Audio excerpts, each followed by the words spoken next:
Merry Christmas, Smash fans, and welcome to the last Super Cast Brothers episode of the year. Not ever, unfortunately. I'm Zantok, and I'm still here putting up with the craziness and utter chaos that is Jonno, who has turned into a Christmas tree, I think. But we are here today for another Smash episode for you here, closing out another cycle of episodes. This time around, we're going to be talking about villains. Funnily enough, that's the timing that Sephiroth just got added into Smash, which Sephiroth just got added into Smash. I'm still very confused about this whole situation. Interestingly enough, we had originally planned, before Sephiroth got revealed, he was supposed to be in this episode. We were going to have a battle of two different pairs of villains, and it was going to be Sephiroth versus Dr. Eggman for one of them. And then Sephiroth gets revealed, it's like, what do? We did not expect this. Never in our wildest dreams did we think we'd get Sephiroth in Smash Brothers. A second Final Fantasy character, sure. Yuna, Black Mage, Cecil, Terra, Noctis, I guess. Yeah, I would not have been surprised if we got any of them. Then we got Sephiroth, and I'm just like, brain broke. What? Yeah. Steve was not a surprise. Yeah. Like, I had been calling for Steve, not quite since Ultimate was announced, but early on in the cycle, I was calling for Steve. So when he got out, I was like, yep, this makes sense. Sephiroth is the biggest surprise to me of all the DLC so far. Which is funny, because Cloud was the biggest surprise to me of all the Smash 4 DLC, so I guess it's fitting. What was a surprise to me about it? Not to go on too long, because clearly we're talking about Sephiroth in the next on topic. But it's that we didn't get Barret instead. I mean, come on. But we got him as a Mii costume. Yeah, that's true. That fulfills that particular, very specific desire. So It's weird though that yeah. unlike most Mii costumes, normally it's either a hat or hat and outfit. But for all three of the hmm Final Fantasy 7 protagonists, it's just the outfit. None of them have a hat. So I hope hmm you picked good hair that matches them for your Miis hmm that you totally know how to make on a Switch. Because they didn't hide that menu Seriously. at all. Ooh. Seriously. Well, it's a good thing that they got me costumes and that Gino got into. So we're oh yeah. Well, we'll probably be talking about that a lot in the next episode too. So there's kind of that. All that to be said, I am happy with Sephiroth's inclusion. I'm perplexed and confused and shocked, but I'm quite happy. So there's that. There's Yeah. that. Breaks quite a number of barriers, including the speculation barrier, the walls within which we were all confined to prior. Done. My personal Done. fan Who rule is knows? dead. Yep. It's like, There's a lot of I people's don't want personal more fan than rule. one character from the same third party franchise in Smash. And then Echoes happens like, okay, I guess Echo can be an exception. And then Sephiroth happens like, well, fuck. God damn it. Yeah, it's It really yeah. makes me, just to go on this little tangent a little bit here, it's like, it really makes me even more confused about where the second Sonic character is. Because you would have think that of all the third party franchises, they would have been the first to get a second. Oh yeah. That's Yeah. what I was expecting. It was like, oh, Echoes are a thing? Oh, Richter is an Echo? We're getting Shadow, right? Or at least Knuckles being as a Sonic Echo. But that didn't happen. I was like, okay. Yeah, well, I mean, speaking of like Christmas, Grinch League prominently featured Shadow as an Echo, It did. Well, as it well. didn't feature him as Well, an not Echo, it just necessarily featured him as a an Echo. character. Yeah, and it wouldn't be a shock, but Yeah. now that Sephiroth's in and that fan rule is broken, we can get freaking Tails and Eggman and Knuckles and Shadow. Yeah. I mean, holy cow! It just doesn't matter anymore. We can Mm-hmm. finally fulfill that old Melee Nintendo Power trick from like 2002, where they're like, "Hey kids, Tails and Sonic are playable in the Smash Brothers Melee, and also Yeah. Toad." And Shrek. What if Shrek is the last character they reveal? I would tell you to please push me off a cliff. I'm sure Shrek would be happy to. Probably. It's not ogre. It's not ogre until it's ogre. All right. Yeah. Okay. Yeah. But yeah, we just want Before, to mention that really quick, since Sephiroth was supposed to be in this episode, and it put us in a bit of a scramble of, oh, what do we do for the matchup now? Because it was the way that we have this episode set up is we have two Nintendo female villains going to go up against each other. In fact, you can see their names in the title already.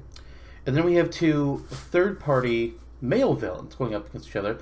And we originally had picked Sephiroth and Eggman, not only due to their personal iconicity and their huge names in the gaming industry, but they're both the villains for characters that are already in Smash, being Sonic and Cloud.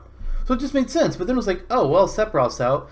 Are any of the other possible options that we have here on the same level as Eggman? Well, Dracula, he is. But we just didn't... We wanted to save Dracula for something else. Mm-hmm. And then we had an idea that we can do for Eggman in the future. It's just like, alright, I guess we're not doing Eggman either. We'll just pick two different iconic third-party villains, I guess. And we'll talk more about them later, or they might be in the description or something. I don't know. Jonno writes the descriptions. I don't read them. They will be. He gives them to me, and then I copy and paste it in the YouTube video. I don't pay attention to it. He could put the fact that I owe him my firstborn, and I'd be like, sure, I didn't read it, but I guess now it's a thing. Well, this is The Witcher now, eh? Hey, I'm still only halfway through watching that Let's Play. It's taken me a while. There's 162 videos. True. I'm just past the halfway marker. Give me time. Okay. Oh, well, I declare the law of surprise. The first game is slow. The first game is a little rough. Kicks off in the second, honestly. Boy, I hope same so. with the Netflix series, I would imagine. Like, I'm not surprised if people thought that it was going to flop after what I've seen of the first game, because it doesn't seem that interesting. Mm-hmm. I can see the potential, but the first game does not look that interesting to me. No. It's not until we hit the second game where things really kick off, honestly, and the third especially. The third is where you get the Bloody Baron quest and get to talk about the cursed child a little bit. So it's a interesting storyline. Well, Cursed Child is non-canon. We're not talking about that bullshit book. Oh no, we're not that Cursed Child. I don't care what anyone says. Cursed Child is not canon. No, it kind of details J.K. Rowling's mental deterioration. I'll give it that much. Fair. Yep. Oh yeah. Well, I may as well mention the Botchling, which is actually on the Smashtopia wiki now. It is, and it's a thing to look at.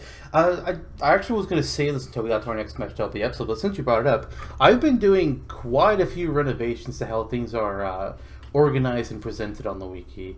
Assist trophies and Pokeballs now have a KOable field, so you can easily tell what's KOable and what's not. The music has been reorganized on all the stage pages. I moved where the images are at, trying to make things clearer. I still have some more work that I'm planning to do to it, just to make things be a little bit better, more presentable. Unfortunately, design-wise, I can't. Yeah. So I can't make it look more interesting from that perspective. But as far as the organization is concerned, I think it's getting better. And I added a special image to the main page of the wiki. So anybody that has an interest in that, maybe take a look. Great. It's great. You should go check it out. Yeah. Couple little things I want to mention too before we get into these two matchups. Quickly. Firstly, I believe you said at the start of the episode that this is the last episode of the year, correct? I think so. It's actually the first episode of the new year. Fuck. Happy New Year, everyone! Hey! It's not before Christmas at all. Happy New Year. Oh, well, the episode, now that I have it pulled up, the episode before the Christmas was on the 19th, and that's not exactly I guess it's kind of close to Christmas. But Yeah. Well, we hope you had a Merry Christmas, and most let's of you still have your Christmas decorations up anyway. So, honestly, with the uh-huh. way 2020 has been, this episode might be going up on December 33rd. I'm not convinced 2020 is going to end yet. Oh, Until I you see know what? that My calendar favorite roll thing. over on my computer, I'm not convinced this year's going to end. Yeah, 2021 is probably going to be all kinds of screwed up, but at least it's not 2020. That's going to be my favorite part about it being the new year. 2020 is when the season of your favorite show just decides, fuck it, and they throw every single plot thread they can at once, and it just causes absolute chaos. And they spend the next season doing very minimal things story wise, and they're just hoping it's like, okay, we need to do some things to bring back our fans because we've lost most of them, and we are about to lose our Yeah. funding. Yeah. So David Benioff and D.B. Weiss wrote this year of Earth, apparently. So, You know, it's certainly possible. It definitely wasn't written by the Mandalorian team. oh no, oh no, I just started that, and I probably should have sooner because I already got spoiled by the endless stream of Ah, spoilers on the internet. see, that's But why I knew I had to watch it Friday. Because originally I was going to watch other things. Like, oh wait, no, if I don't watch this right now, I am going to come across a spoiler within an mhm, hour. So let's just get this out yeah, of the way. yeah. All I'll say though is what a way to end it. I haven't lost my hype even though I know it's going to happen. Um, Also, speaking of Star Wars and Game of Thrones and Smash Brothers and Final Fantasy and all sorts of media that people get behind as fans. They all There have is a villains. That's also true. But no, there was a super fan of media like you and I, who was an old friend of ours from the Mercurius era, who passed away recently of, to my understanding, lung issues. So I just wanted to give a shout out to William Carpenter, who otherwise was known as Pretty Pink Pony on Mercurius, and the Kaiser in the general internet stratosphere. Uh, Honestly, we never got to know each other that well and drifted apart over time. So just wanted, but still, always respected the guy. He was kind of the elder statesman of Mercurius when we showed up. There were many personalities on Mercurius. He was the stable one, the smart one, the one with mature wit. So I always respected the guy. I looked up to him as a kid, and He we had a lot of the was same. Yeah. Pretty Pink Pony was the one that they were our old man in the cave. It's Hmm. dangerous to go alone. Yeah. Yeah. Yeah. And he and I shared a lot of same interests. I think that his favorite series were probably Zelda and Fire Emblem, and mine too. And over time as well. I mean, he opened that comic book shop in Missouri, I think, or Mississippi rather, Mississippi, Long Beach comic shop, and he got to live the last few years of his life. I mean, he died at 32. That's pretty shitty. But at least he got to spend the last few years of his life. I mean, selling comics and living out his best life as a nerd. Because hell, that's kind of the dream for I think all of us. Oh yeah. Not necessarily comics, but working within that stratosphere of just, hey, this is something I'm passionate about. So good for him that he could do that. And so we're sending you off, Pretty Pink Pony. Thanks for being a part of our lives. I don't really know what the makeup of our friendship would necessarily be had we not met him. He was a catalyst at the start of it. So respect. And yeah, villains. He liked villains too, and this episode's about villains. Haha. It is. Four villains in particular. Yeah. Who are they? Well, for our first matchup, again, it's up here in the title, but two Nintendo ladies, Mm-hmm. one old, one new. Medusa Yeah. of Kid Icarus versus Lusamine, a Pokemon Sun and Moon. Which one will we... Wow, I almost said which one will we smash, and that would have been wrong. Which one will we choose to add to Smash? And which one will we dash their hopes away? It would be more interesting if you said which one will we glad smash about the next matchup. Oh, boy. Well... I thought we pronounced it Lusamine. No, it's Lusamine. Oh, wow. Anyway, I never played Sun and Moon, so you can talk about her. And I'll talk about Medusa. Does that work? Alrighty, so Lusamine at first presents herself to you as a friend in Pokemon Sun and Moon. She is the president of the Aether Foundation, which is... you could call it a more effective PETA. And ones where that aren't pieces of shit at first. Yeah. They work to not only, conserve a little bit of the environment of their area, but primarily helping Pokemon. Healing the sick, taking them away from poor trainers, trying to help the ones that have been abused, and doing research to improve the care of Pokemon and general livelihoods.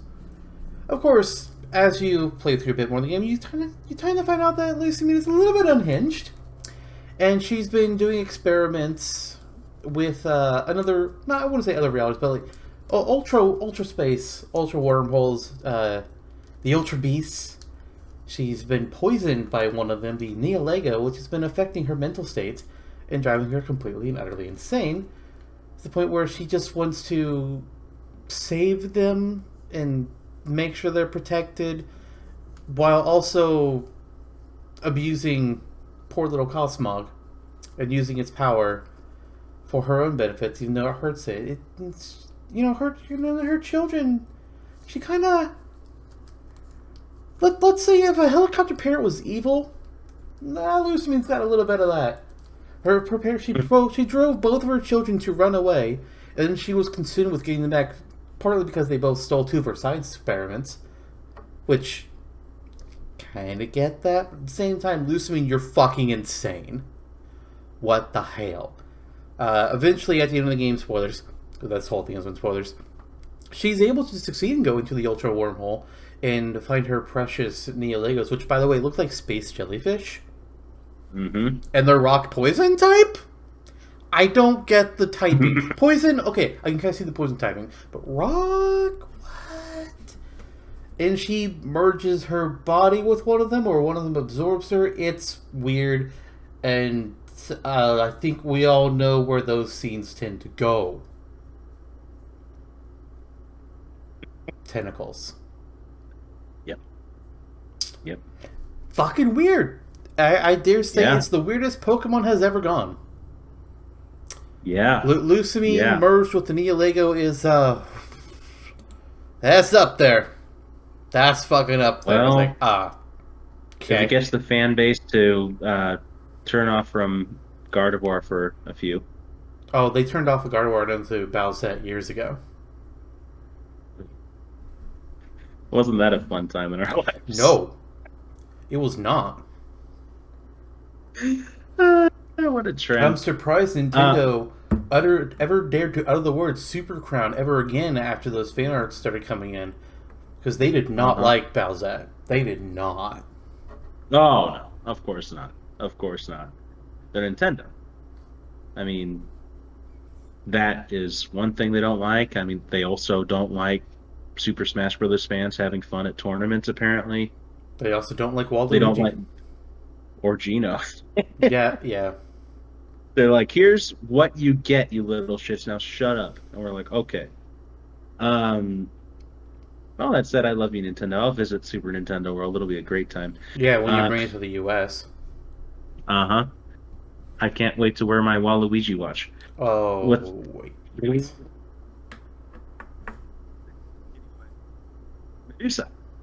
Medusa. Why don't you tell us a little bit about Medusa? Okay, Medusa is a goddess in Greek mythology and also in the world of Kid Icarus, which is loosely-ish based off of Greek mythology.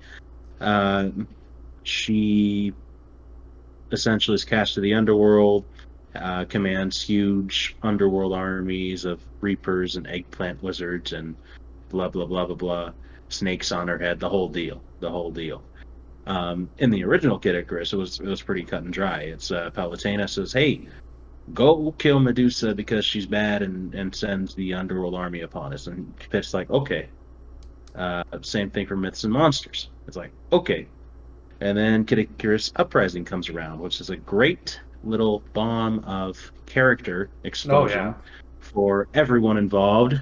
Bless Sakurai. I hope that he does more things like that. If it's not Uprising 2, then maybe another retro renovation like Mystery of Murasame Castle. Or whatever, Ice Climber. Something. Yeah, and Medusa, yeah. So theoretically, Medusa can summon creatures from the underworld. She can use her stony glare. She can use dark magic, and that's how I would like to approach it today when we discuss her, because she could make a convincing Palutena Echo, but at the same time, she can make a convincing unique character. Oh yeah, absolutely. Yeah, yeah. I wouldn't be against the Palutena Echo, but she'd make it cooler, as can be said for almost any character. And that's about it. And spoilers, I guess, she was presented as the main villain in Kid Icarus Uprising, which led to one of the most iconic double take scenes in Uprising, where you have in the credits roll, and then Hades like, "Wait a fucking minute," and just rips the screen open, and he's like, "Actually, there's still 2/3 of this game to play." And then he breaks the fourth wall, and you're fighting Medusa's boss for most of the game. Yeah, I remember when I played Uprising, I didn't know that happened, and I'm just like, credits already? This game was not worth whatever the amount was, if it ending already. That's fucking dumb. And then the Hades reveal, it's like, oh, yeah, okay, you've got my attention. Where's this gonna go? Yeah, and I mean, Medusa got the shaft when she was the original villain, so that was kind of sad and whatever, but still prominent enough villain, and I think that I don't know, Hades may make it in before her, but I kind of think that historical precedent, she should be up there. Yeah. And yeah, so her and Lusamine. Let's get into the meat of this business. Okay. But they both have tentacles. That's their uniting factor besides being female villains. I don't like that. Let's move on. So, something I want to bring up on Medusa before we shift back to Lusamine here real quick is all of Palutena's special moves, including all of her custom moves from Smash 4, unless I'm misremembering here, come from the various powers that you can get and apply to Pit in Kid Icarus Uprising. Like Heavenly Light, Explosive Flame, Black Hole, Mega Laser. Those are all the powers that Pit can use. My ideas for Medusa was always that she would use a different set of powers, like have all her special moves still be powers, but she goes with a different ones than what Palutena would, because she's still a goddess, so she should still have that basic ability. Now she's not. I don't think she'd really be using, Heavenly Light. That doesn't make sense to me. But Landmine, I don't see a problem there. Poison Attack, Paralyze Attack, Petrify Attack. I mean, these are options. But maybe not Eggplant Attack or Tempura Attack, because those are, probably a little OP. But Virus, weaken and paralyze nearby foes. I'm saying a lot of things that would be Satisfix here, but, whatever. Meteor Shower, I don't think Palutena used that one in Smash 4. Can't recall for sure. Yeah. But there's plenty of options that we could have her use. Yeah. Her take on Black Hole could be more akin to your Black Hole you presented for Orbulon in the Smashtopia, theoretically. I don't know. I think I liked that one for Orbulon because he was a smaller character. But Medusa would be Palutena's height, which would be a little bit harder to see that happen. Would Medusa also pole dance? I don't. I would say. I don't think so. I want to say no. I want to say no, but if you had asked me that question, but saying Palutena's name instead, I would have told you no. And yet, Yeah. Does Palutena pole dance? Does Zero Suit Samus have high heels? I mean, I don't know. Sometimes with Sakurai, I truly, truly he don't. has a little bit of that American sentiment in him, I guess. All right. Well, with all of that said, um, we've got another individual with lengthy appendages attached to her body to Sort of. speak of. That's not Medusa. Oh, actually, I don't know. How are we approaching Lusamine here? I'm assuming she's possessed by Neolego, but that's just my assumption. Or is she a Pokemon trainer, or how are we So approaching this? I think there's a couple of different ways that you could approach it. You could approach it just like Pokemon Trainer themselves, because I know you have a while back you uploaded Trainer in to the Smashtopia wiki, and they use Hmm. Vanillix, Zoroark, and Klinkling in the same kind of mechanic that the Pokemon Trainer works in Smash. We could do that, but I feel like I'm not sure if it's good or not to have every single Pokemon trainer that we would add to Smash work in the same way, or if some of them should be different. I'm not entirely certain of that. I do Yeah, think I think that when Lusamine is fighting, she's in her regular, just normal Lusamine, but her final Smash is where Neolego comes into play. yeah, You would see the Neolego come in there, possess her, and then do some attack in its new Lusamine Neolego form. The thing that sure. always kind of bothered me about Pokemon Sun and Moon's boss fight with Lusamine is when you're actually fighting her in her boss form, she doesn't use a Neolego. She's possessed by one, and she uses Hmm. Clefable, Lilligant, Milotic, Beware, and then Miss Magius, but instead of in the Ultra game, it's Lopunny instead of Miss Magius. But then that's it. It's just those five Pokemon. I really felt like Yeah, she should have had a Neolego in there, either a regular one or after her five Pokemon are out, she sends herself out onto the field. That would have been fucking awesome. But we yeah, didn't get that. yeah. But Mm. that's more or less how I think at the very least that's how part of Lucy should work is that we bring the Neolego at the final Smash, but Hmm. the problem with thinking that every single trainer should work like Pokemon Trainer is okay. So Pokemon Trainer is designed with the small but agile Squirtle, medium Ivysaur, and then the a larger but more powerful Charizard. Not every trainer has Pokemon that can be really balanced out between the three of them. It's like, what would you choose for Lusamine? I mean, I feel like you have to have Clefable because that's her ace Pokemon. But what are you going to choose after that? Beware and Lilligant? All three of them are going to be heavies. Maybe not Lilligant, but Beware would definitely be a heavy. Clefable, I don't see that one being very fast either. There's nothing that's a Squirtle tier. So I don't know. Yeah. I'm very torn about that approach for all Pokemon trainers. I can see the standardization of it and it just makes sense, but Hmm. I don't know. I'm torn on that aspect. Yeah. But what would she do otherwise? Let's say that maybe for just this matchup anyway, or we don't even have to make it firm. We could just say the Pokemon training aspect is one side we can consider for her, but the other is just having her be your person.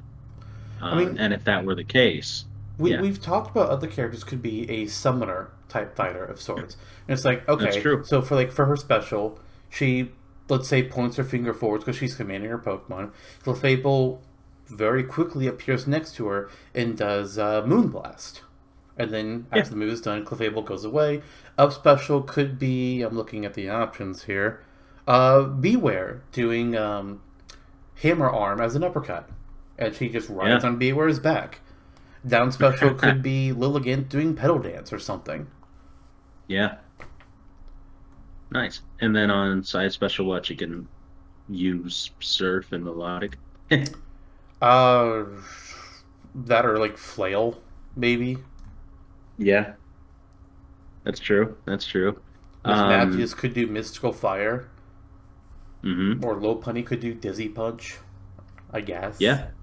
So there's definitely options there. So it's not like one of Yeah. those things where it's like, so Lusamine's here and she just like uses stuff from Pokemart. Yeah, no. Lusamine sprays repel on you and has a rope. Yeah, I don't really see that idea for like if you're gonna do something like that, I would think it'd just be like a base regular Pokemon trainer or Hmm. a backpacker, Yeah, I guess. agreed. But Yeah. typically, I think Pokemon trainers should either be. I'm saying Pokemon trainers isn't like the generic all Pokemon trainers thing. Either work like the Smash Pokemon trainer, who I'm just going to refer to as Red from here on out. Either work like Red or be a summoner. I think that's just Hmm. the easy way to do it.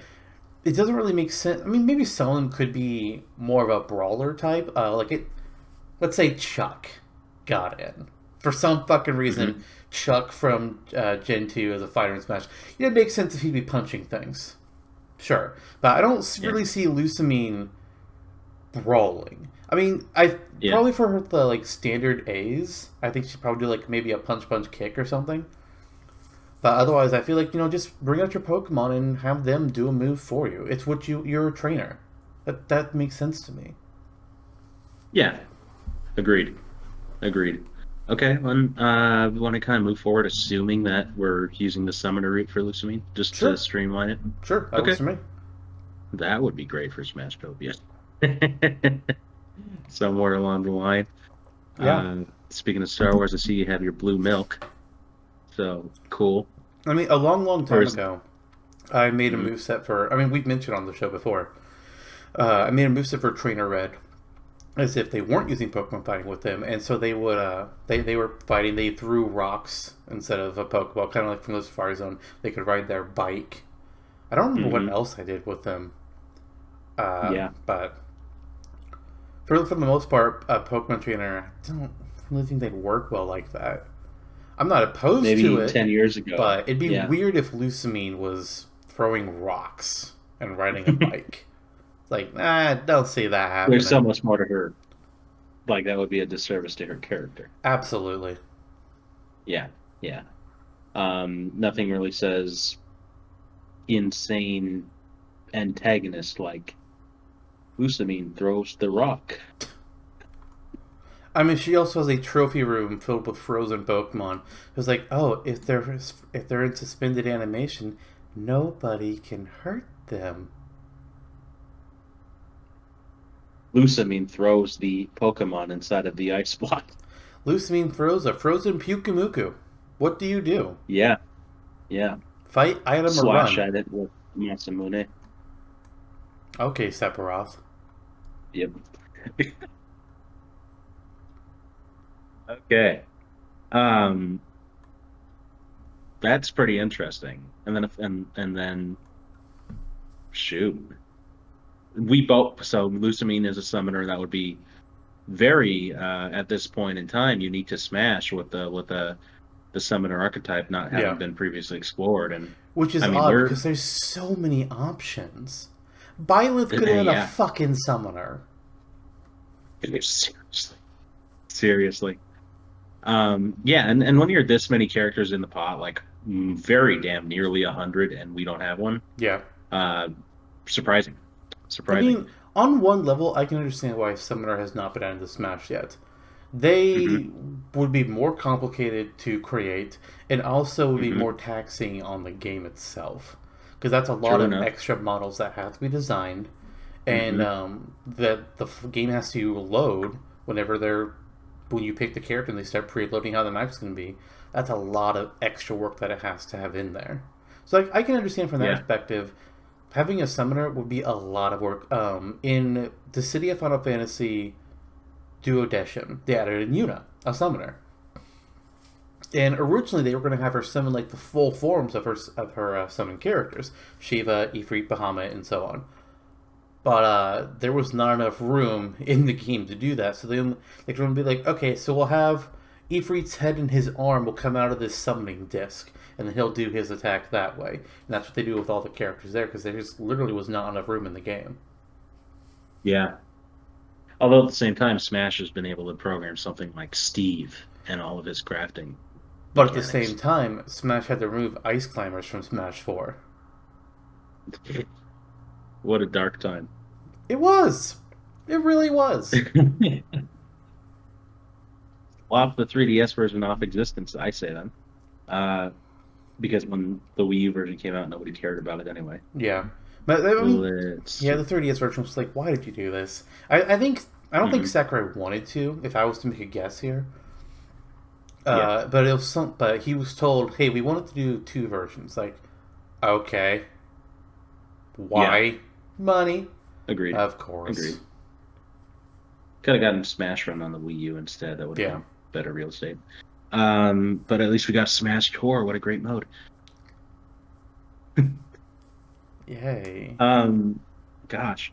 So, but I mean, really, we've explored the characters, and then there's not to discount Medusa either, with a bevy of options from Uprising that are more dark themed, and then just kind of her more standard dark magic and petrification magic as well. Oh yeah. She could potentially summon other characters too. You mentioned the eggplantification, essentially. Hmm. Maybe an extra skill of Medusa's could be to bring the eggplant wizard on stage. Random, but it's an option.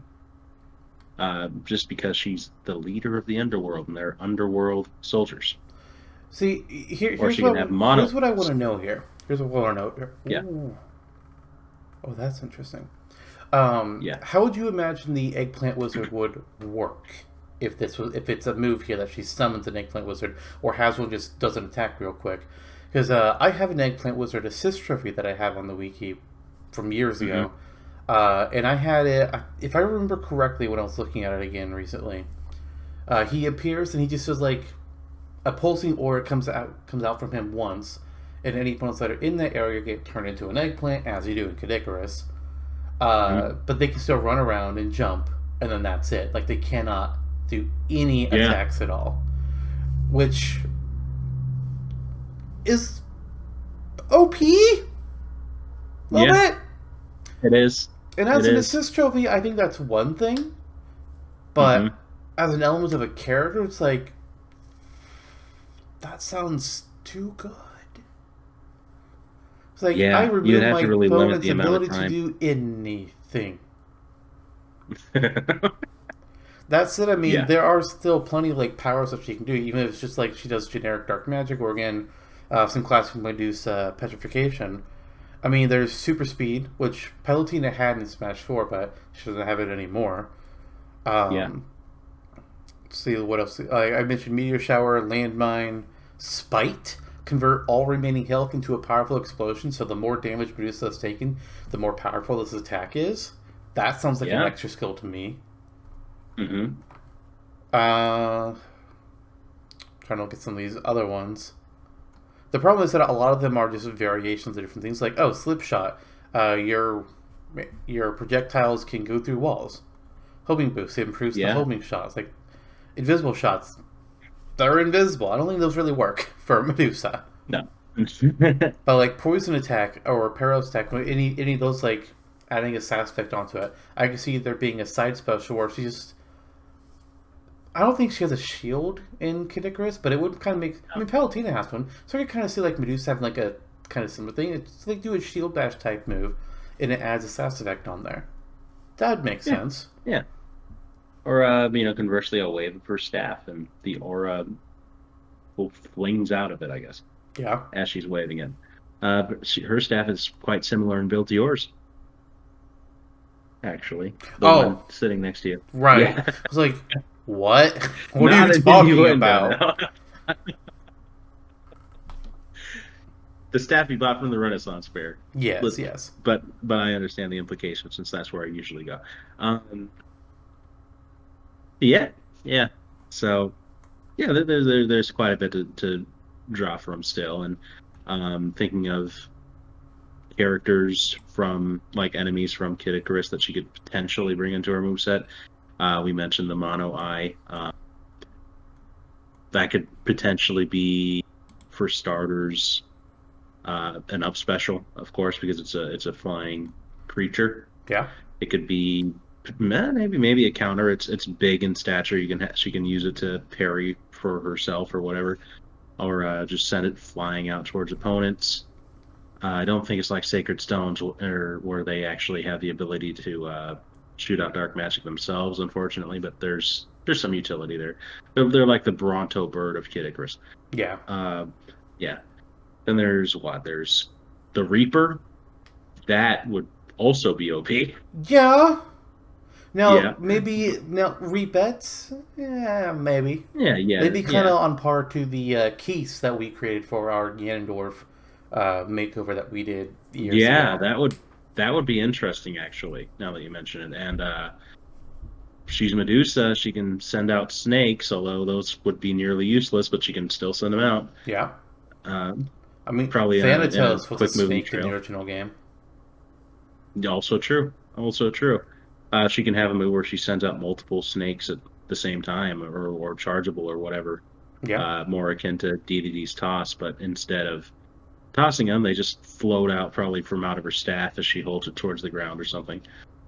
Uh, so drawing from the classic material is also possible. Oh, yeah. I believe there's Cyclopses involved as well, but I don't know what that would be quite useful for. So really, we're looking at mono eye rebet and snakes probably if we're pulling from the underworld army, Yeah. because then you get the Eggplant Wizard Temper or Wizard Reaper, 2 OP. And orange are just not even worth bringing into discussion. Yeah, yeah, exactly, exactly. Um, Sweet. Well, there's enough, and then again you have the Kid Icarus extras as well. Petrification is obviously a part of it. Oh, yeah.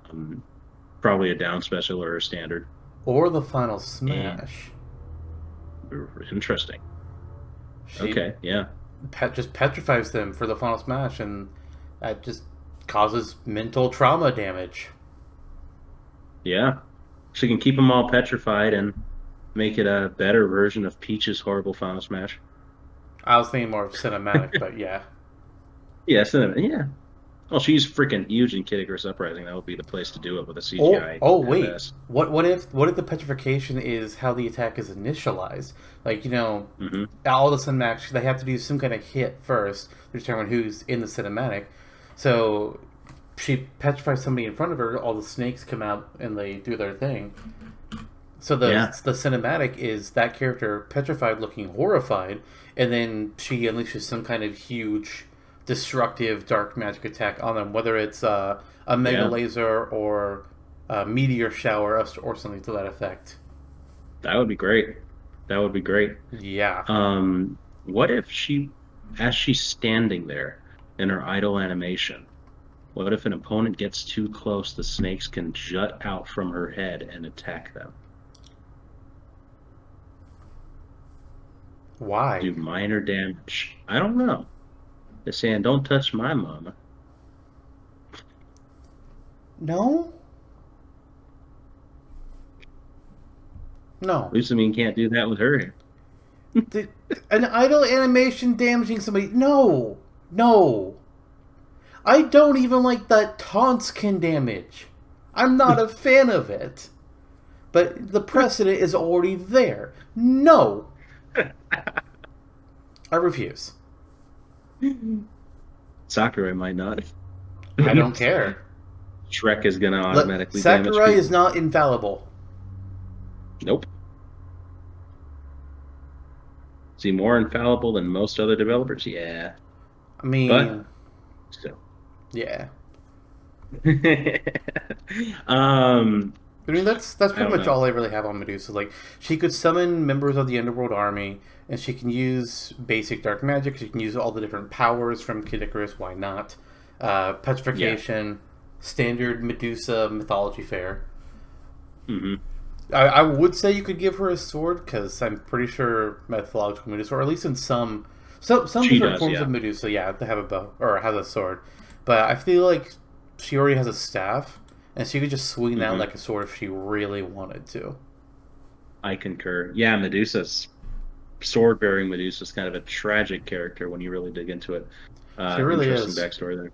She Yeah. is. Zeus is Um, a bastard. hmm hmm Absolutely. Maybe the next Kid Icarus can deal with him. Uh, Hmm. It's not a bad so, idea. no, it's not.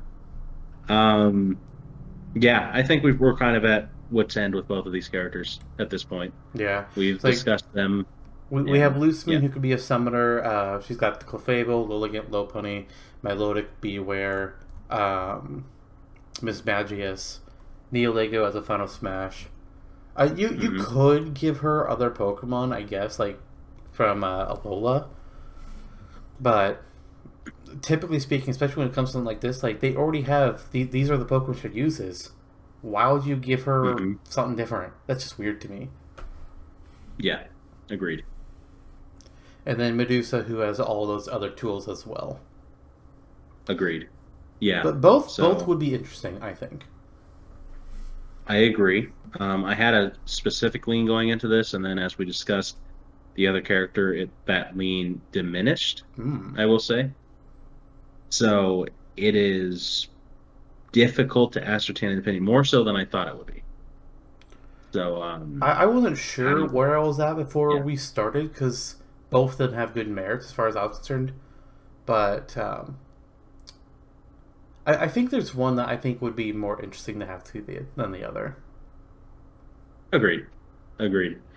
So how do we want to do this? Count of three or Why don't you go ahead? okay. Lusamine. Yeah, it's Lusamine, I think. Like, I have no problem with Medusa getting in. I think she'd be a great choice to add to Smash. But Lusamine, first of all, get us a summoner character. If we already had a summoning type character, maybe I wouldn't say Lusamine here. But part of the reason why we picked her to be even in this episode of Nintendo female villains, because there's honestly not very many good options for for this topic. Medusa was an easy Right. choice, and I was like, okay, who would she go up against? So I was like, oh, Lusamine could be interesting because Hmm. Pokemon's villains. I'm not There's a sure reason we're how, not talking about Archie. or Lysander, but Lusamine is far more interesting of a villain than the others across the series.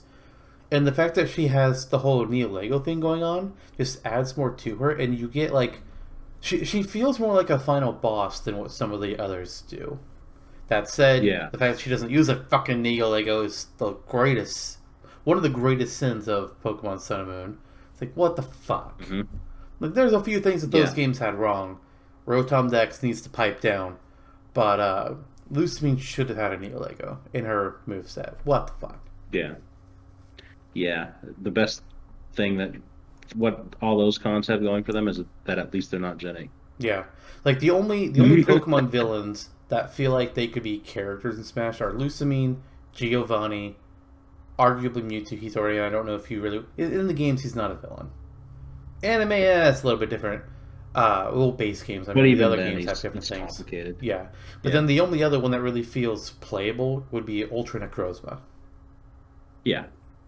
or Necrozma. I don't know how he'd really be playable, but he's the only one. He's the only one that feels up on that tier. Hmm.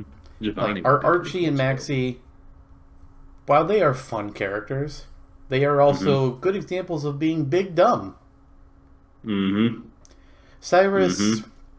I mean, I like Gen 4, but no. Actually, you know what? In and Getsis, actually, I'll take it back. They are also both two good options. I forgot Yeah. to mention them.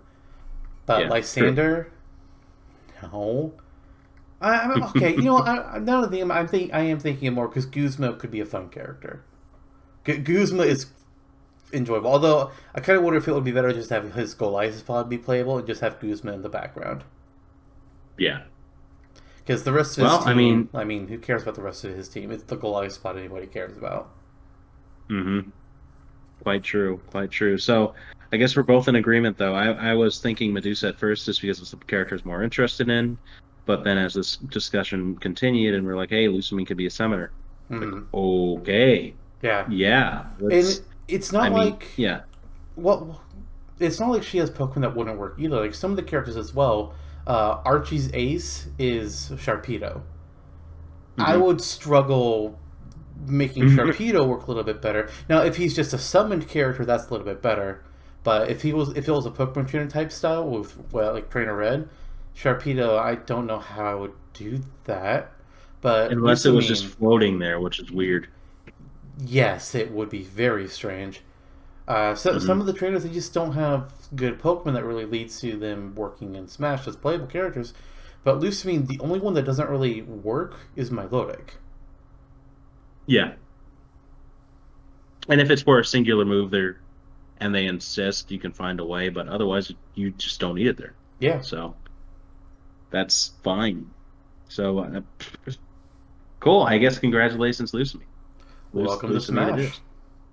Welcome to Smash. All right, so that's going to be one matchup done, and now we're moving on to the next. Two iconic third-party villains, male villains, as we had a battle of ladies and now a battle of men. We kind of struggled to pick two people for this after we lost out on Sephiroth, and we decided to move Dr. Eggman onto his own thing to be done sometime in the future. When exactly, we don't know, Yeah. but we do know what we want to do with him. So we're like, okay, who? Who do we do then? And after a good amount of back and forth, we decided to go with the Lich King from World of Warcraft versus Pyramid Head from Silent Hill. Oh, While they may yeah. not quite be on the level of Eggman and Sephiroth, these characters are both two iconic villains in their own rights. One of them being a huge part of the World of Warcraft story. Um, the spirit of an orc shaman merged with a prince that became the Lich King, and he can do necromancy and ice magic, which is an interesting combination. And then Yeah. Pyramid Head, which is something about fears and manifestation of guilt or something from Silent Hill. Silent Hill's horror, and that's all I know about it. Jonno, what the hell? Hmm. Oh, you want me to tell you a little bit about Pyramid Head? Please, please. Okay. Pyramid Head is arguably, inarguably, the most iconic antagonist from the Silent Hill series. Oh, easy. Aesthetically, it's this sulking creature, humanoid man without a head, and there's a pyramid-like structure, metal structure helmet in place of where the head would be. And he is carrying a huge sword, like a Buster sword type of big sword. Um, and throughout Silent Hill 2 is where they're introduced. They move around very slowly throughout the village of which Silent Hill 2, for instance, is located. And they are manifestations of guilt because Silent Hill is a very psychological thriller type of series where it's not necessarily jump scares in your face, kind of Western horror. Like it's not like a very actiony title like Resident Evil has become. Right. It's more of a slow burn, classic horror. And Pyramid Head stalks the protagonist and James Sunderland most prominently throughout locales. And if James comes too close to the Pyramid Head, like within the vicinity, Pyramid Head will create a guttural screech and murder him Oh, essentially with the sword, which for whatever lovely. reason is actually called the giant knife, by the way. Was it Giant Knife? I thought it was So Great Knife. great knife. Yeah, it's Yeah, the Great great Knife. knife. And he also has a great Um, spear. yeah, it does have a spear that makes it a little more interesting right out of the gate. So yeah, and apparently in the village, at least in the first title they appear in, Pyramid Head has a pyramid for a head because they lack a head because in this town of Silent Hill, uh, some number of years ago, it was a place for execution, like during the Salem witch trials. Right. So these men and women who became pyramid heads don't have a head and they're tortured. So yippee-ki-yay. They're also in Dead by Daylight, They Pyramid Head. are. I was going to get into that actually a little bit. Nice. Because I watched a little bit of the Pyramid Head encounters in Silent Hill, both from the games and a little bit of the movies as well, to kind of see like, okay, what can this character actually do? And it looks like not much. He swings his giant sword around. He moves super fucking slow, and he can rip your skin off. Yeah. Ripping its own skin off might make for an interesting taunt. No, no, I think not. Thank The spear as you. well. The But spear. I did want to mention that as far as Dead by Daylight is concerned, in that game, Pyramid Head is referred to as the Executioner. So when you brought up Executions, like, oh, that's where the name comes from. Because Hmm. every killer in Dead by Daylight, they get a the blank kind of name, except for Ghostface, who's just called the Ghostface, and do not get me fucking started on that bullshit. He's the only licensed killer to have their name be like that. Myers is the Shape. Freddy Krueger is the Nightmare. Um, who else we have me? Oh, Amanda from Saw is called the Pig. He's the only Hmm. one that's the Ghostface. I'm assuming it's a rights issue. Could have at least called I'm him the assuming so. Face or the Ghost. That would have been better. It's also the only one that it's two words. Everybody else is the one word. Just Hmm. bothers me. But in that game, again, he has his gigantic sword. He can swing it around. Um, the interesting thing about Pyramid Head and Dead by Daylight, though, is he has the rights of judgment, where he can just dig his sword in the ground and have it be in the ground as he just walks forward, and he will carve a bloody trail in the ground behind him that has like these steel spikes sticking up out of it. And if somebody runs through it, they will be affected by a side effect called Torment, which if somebody's affected by Torment and he knocks them to the ground, he can send them, instead of putting them on a hook like most killers would do, he can teleport them to some other place on the map where they are stuck in a cage of spikes that are threatening to Yeah. kill them. Or if somebody is only one hook away from dying and they're affected by Torment, he can just straight up murder them right there on the ground. And they're Yeah. dead.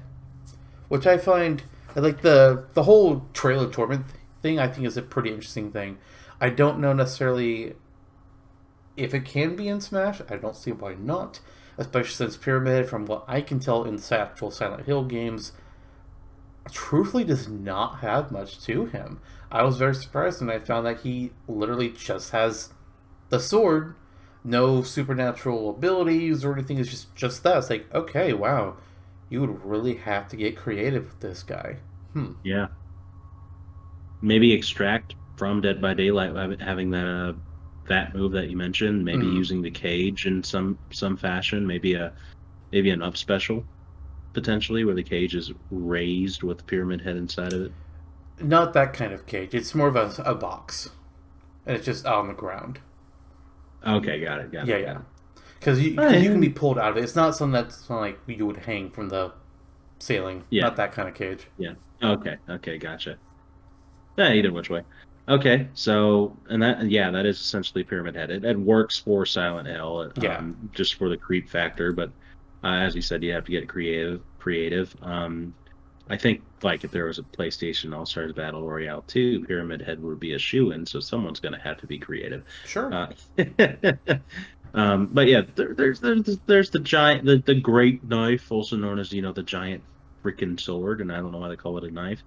And I haven't played enough Silent Hill. Maybe it's a narrative direction, but I just kind of feel like it's just there because.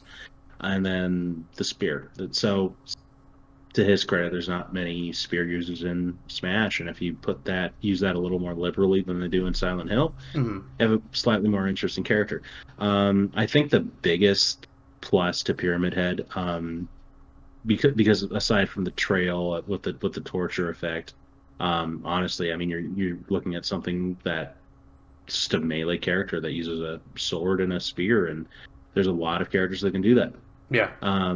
But in their case, it's just the aesthetic of the character, the fact that they can be brutal in a Yeah. way that very A few horror characters can character. be. Exactly. So it's not that they have a sword, it's how they use the sword. It's not how they have a spear, it's how they use the spear. It's that they strike fear into other people just by being Yeah. and the nature of the character.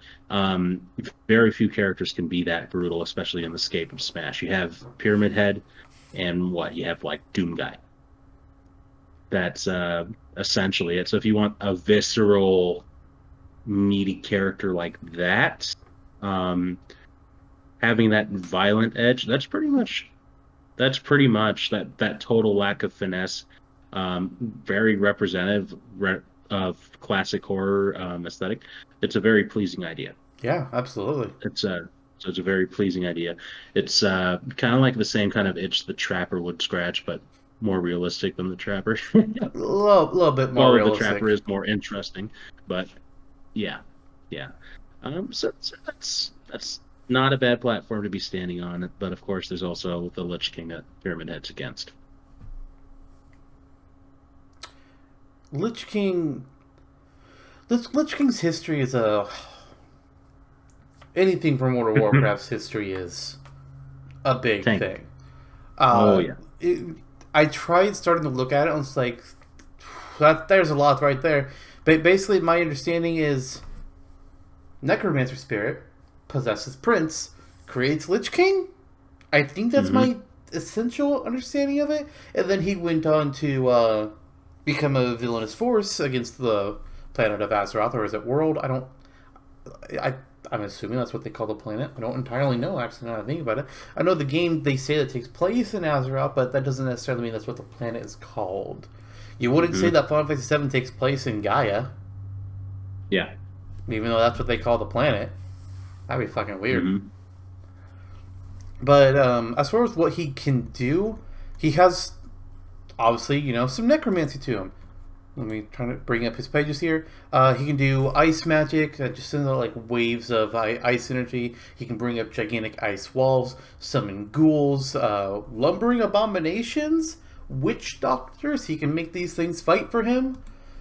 He's got shambling horrors.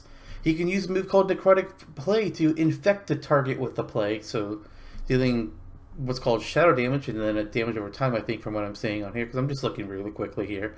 So, World of Warcraft fans, don't fucking stab me, please. He can summon a shadow trap. This sounds interesting to me. Summons a shadow trap within some radius underneath a player. And then after a short delay, or no, wording that weird. So he would basically summon a trap down on the ground, targeted near somebody, and if they run into it, trap bursts up and they're damaged by shadow damage. That seems pretty cool to me. Nice. I like that. Like I was gonna think like Medusa. Oh, if she has landmine, she could do something like that. So that's the same kind of thing. Winter Yeah. storms.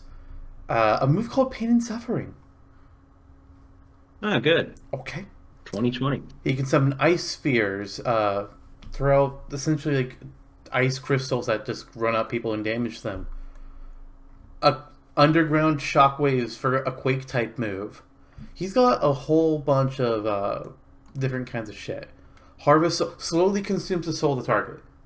That's I don't know what it looks like. I wanted to watch some footage, but I didn't have enough time before we started. But he's got quite a lot of magic that sounds like it would be very hard to survive against. Yeah. Yeah. Well, as should be because he's the Lich King, who's probably the sole most iconic or notable villain from World of Warcraft. Yeah, as Which far as I'm aware, I mean, he's the only one I know of. yeah, and that's saying I something have never since played. I've yeah. thought about just trying the beginning of it to kind of see like how it works, but I'm not much of an MMO guy myself. Hmm. I like MMO structures in general. Like the first Xenoblade is very MMO like, Yeah, or and I enjoyed that quite a bit. But the MMOs that I played, I mean, I've never really gotten past like say like the simplicity of a structure like a free to play thing like RuneScape, yeah, just because I've never. I think I look at it and it's just daunting. yeah. That's Um, yes, and the a large time part of it for investment. me is I play games solo. Socialization with people. Yeah. I Yeah. like I if I've done a little bit of some MMOs that allowed me to go through areas on my own, just play through the story. I can do what I want. I don't have to group up with people or be in a guild or be in a raid or anything like that. But World of Warcraft, you need other people. You do, or Yeah. you're not going to be able to take down some of these story bosses. And for me, that's Hmm. just I don't want to do that. I don't want It's to yeah. deal with other people. I want to play a Yeah. game my own way on my own. Yeah.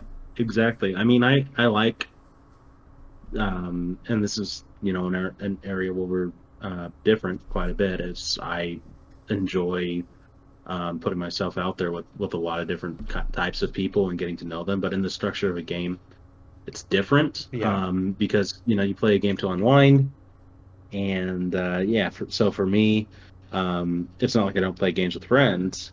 It's that the act of having to make friends. and having to It's rely I on don't have the time. people Yeah, doing yeah, things that they're supposed to be doing. yeah. That's difficult in itself. I don't have the time for it, frankly. Yeah, me So it's either. just yeah, It's also just a yeah, huge time commitment. Like I yeah. love my Exactly. games that give me immersion in the story and that I can do a lot of things with, but MMOs are like above that level. It's like, oh God. It's like making it through a campaign of Romance of the Three Kingdoms every night of your life. So long time investment. I, but all that said, I mean, I got close to trying it before when they introduced the pandas. Clearly, that was a high point. If I recall But correctly, I don't think people liked that they were adding pandas. I don't think so either. But I sure did. It was definitely amusing. It's like, that's a funny race. It's like, hey, it's not Hmm. just three different kinds of dark. I don't know the race as much in Yeah. World of Warcraft, but Warcraft. typically you see like in any fantasy genre, it's like, all right, here's your six different elves, here's your two or three dwarves, here's some half orcs, here's humans, and then here's like a couple other things. But then they added panda. It's like, well, that's different. I kind of Yeah. appreciate that.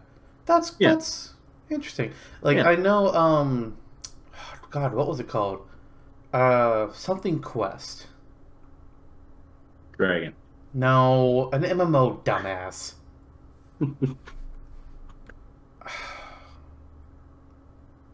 I have I no can't clue. remember. I can't remember what it was. But there was an MMO where you could play as frogs. Nice. It's like frog people. It's like that's different. Kind of Yeah. like it. Yeah. It's like a Tales of Redwall kind of thing. That's kind of cool. Yeah, I never read those. So, Frog and Toad, perhaps. So, Little Bear. It's like Little Bear, but they fight. So, so the Lich King essentially has the opposite problem of Pyramid Head, whereas Pyramid Head, you're EverQuest. That's what it was. yeah, there EverQuest you go. too. Oh yeah, I've heard of that. I've heard of that. Puzzle Quest too, but EverQuest. Um, where the Lich King has such an arsenal of moves. It's what do you pull from necessarily? Yeah, But Pyramid Head, it's like here's what you do, get creative. So pretty two very much. yeah, yeah. And the two characters that, from the looks of them, both Pyramid Head more so because it's from a mature. Uh, they're both like M-rated titles, but Silent Hill is more so mature themed. So you get more of that horror vibe from it. Uh, and then the Lich King is much more of a technical character, I'd imagine, just with how much he can do. Yes. So I think Lich King is more interesting on paper, but Pyramid Head might be the character that I would play as the more and would fit my style more. Hmm. So there's definitely a conflict there. Um, but yeah, is there anything else you have on either character you want to touch on before we kind of decide or get into the nitty gritty of debate? The other things that I would bring up is outside of the character, the games that they are from. Silent Oh yeah. Hill is one of the biggest horror game series out there. Its biggest rival being that of Resident Evil. And then Hmm. World of Warcraft is the biggest MMO period in existence. There are other Hmm. ones that are out there again, like RuneScape or EverQuest that we've mentioned. Then there's some smaller ones like Puzzle Pirates or the Wizard 101 and Pirate 101 guys. But The Penguin. nobody could, yeah, but nobody can deny that World of Warcraft is the MMO. Yeah, And from that respect, I feel like it's a series or series. It's a game that I feel like should have some kind of representation because that's a whole section of gaming history, the gaming world that's not in Smash at this time. So from agreed. that respect, whether it's Lich King or some other character like Jaina or those are the only two characters whose names I know. I only know the Lich King and Jaina. That's all I And know. Panda, some Panda NPC. But like whether it's one of them or some other character, I do feel like World of Warcraft should have some Smash content. It really should, I think. It's like having Steve in Smash necessarily with the cultural impact. Yeah. Yeah, I concur. And then Silent Hill is a fantastic series and is up there in the echelons. Resident Evil outclasses it as far as sales and popularity goes in that respect. So regardless of where the series has gone recently, it's probably still a king of horror on in gaming world compared to Silent Hill. So there's also that where you can say Silent Hill is second rate, even though I enjoy Silent Hill more than Resident Evil, just from a corporate standpoint. Right. So there's also that. Um, Still, yeah, not to degrade Pyramid Head, at least not too soon. Of course. Um, Of course. but yeah, so that's a good point. That's a good point because it's just more so Pyramid Head is a cool character, but you're also dealing with a lot of Resident Evil potential. There's Jill, Chris, Claire, Leon, Wesker would be very cool Hmm. actually. And we can't even say he's necessarily the most unlikely thing to happen now that Sephiroth is in. Yeah, So there's absolutely. there's yeah. So Wesker would be badass. Pyramid Head though, absolutely the best choice for Silent Hill and still a respectable iconic series. Um, all said, um, I guess I'm developing a lean and I feel ready to vote unless you have something else to say. We actually haven't talked much about these two. I'm kind of surprised that we kind of just Yeah. went through them really quickly. I think it's largely because there's really a lack of awareness here. Like where they are both huge characters and their games are huge, we don't Hmm. have much personal exposure to them, which Especially unfortunately Lich kind of King, yeah. it unfortunately makes things yeah. And like I'm sorry, I don't want to read through his entire wiki page because fuck, there's a lot. He did a lot of You should have things in a started lot last of week. places, and it's like Jesus Christ, Lich King, dude, you do too much Hmm. fucking shit. But that's unfortunately like we're not gonna know every game out there. We're not gonna know every character. We can talk about them based on what we have, but in this case, I don't have anything more I can really say about either one. Yeah. I have a lean, but I mean, Yeah. I wish I could say more of a back and forth on either one, but I just don't have enough knowledge either way. Yeah, I understand. So you have your lean, but it's more nebulous because it's lack of knowledge. Yeah, And that's just, and I mean, it would have helped if we didn't decide on what on these matchups as soon to recording this as we did, but like 2 days ago. just kind of a Yeah, rock and a hard, yeah, just kind of a rock and a hard place situation though, because of fucking Sephiroth revealed Sephiroth. not that long ago. God damn it. Um, yeah, yeah. So so either which way, there's still to even though the discussion hasn't been as even as interesting as Medusa and Lusamine was. It's still covering two characters who deserve to be spoken about. So we can at least serve them the respect of figuring out who we want most, I suppose. Yeah, And who that is, who knows? Who knows? Um, I guess I went first last round. You want to tell me who your lean is right now? sure. So between the two of them, I I'm going to go with Lich King here.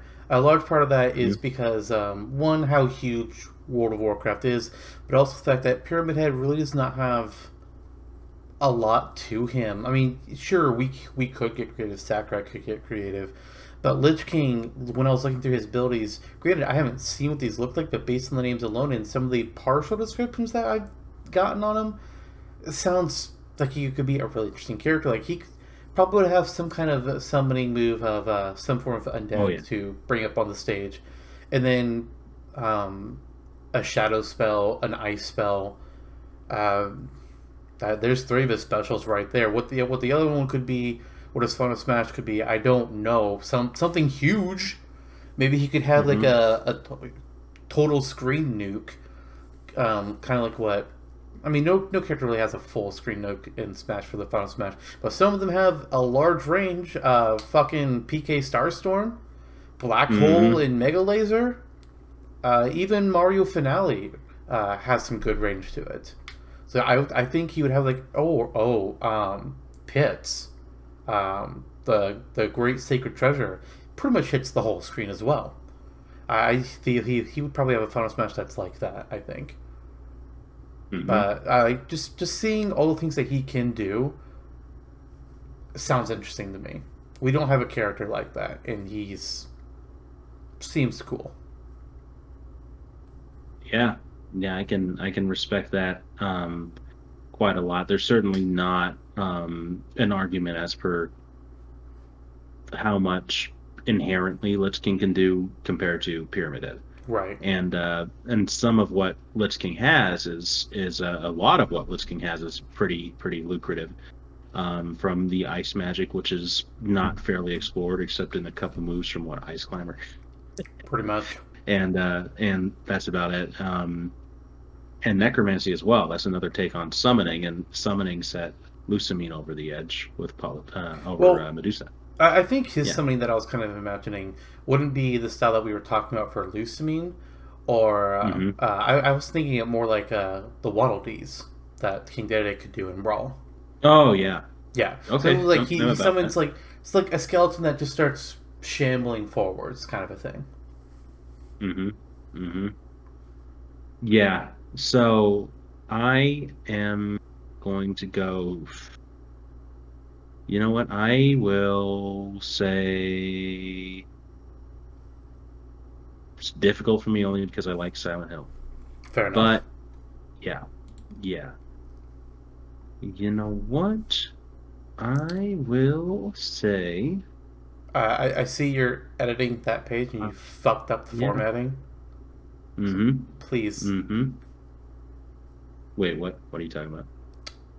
the document that you edited and you bolded Oh Lucamine's yeah, I name. did it on did it on mobile. Whoops. Yeah, the don't. You know what? Screw it. I vote Pyramid Head. I had a feeling you would. Yeah, and here's why.